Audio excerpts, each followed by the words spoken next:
In today's video, I'm going to teach you how to use the explosion animation in CapCut. We'll start right inside CapCut, and you can follow along on either the web version or the mobile desktop app. The steps are the same. Open CapCut and head to your workspace so you can begin a fresh project. Look for the Create New option and click it to open a blank timeline. This sets up your editing environment and keeps everything organized from the start. Next, choose the 16:9 aspect ratio. This is the standard widescreen format used for YouTube and most monitors, so it's a safe default. It gives you a cinematic frame and plenty of space for motion. If you're making something for a different platform later, you can always adjust, but 16:9 is perfect for this effect. Now, upload your video. Select your file, bring it into the project, and drag it onto the timeline.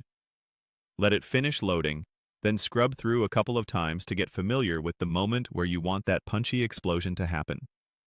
This quick preview makes the next step much easier. Move the playhead to the exact frame where you want the explosion to hit. If you want the effect to occur in the middle of a longer shot, it helps to split the clip at that point, so the moment you're targeting sits at the end of a smaller segment.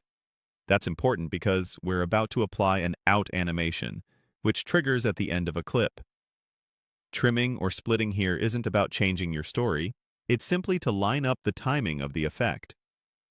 Select the clip that ends right on your explosion moment, then open the animation panel. You'll see categories like in, out, and sometimes combo. Choose the out section since we want the animation to fire as the clip finishes. From the list, select Bokeh Boom.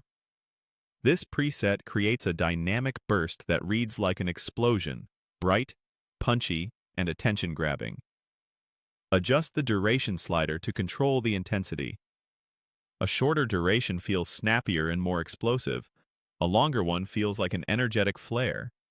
Start short if you want impact, or lengthen it slightly if you're emphasizing a dramatic reveal. Play the timeline from a few seconds before the cut to preview the timing. If it feels early or late, nudge the cut by a frame or two until the burst lands exactly on your beat or action. That's it. You've added the explosion animation using Bokeh Boom in CapCut. Keep your timing tight, keep your duration purposeful, and you'll get a clean, professional pop every time.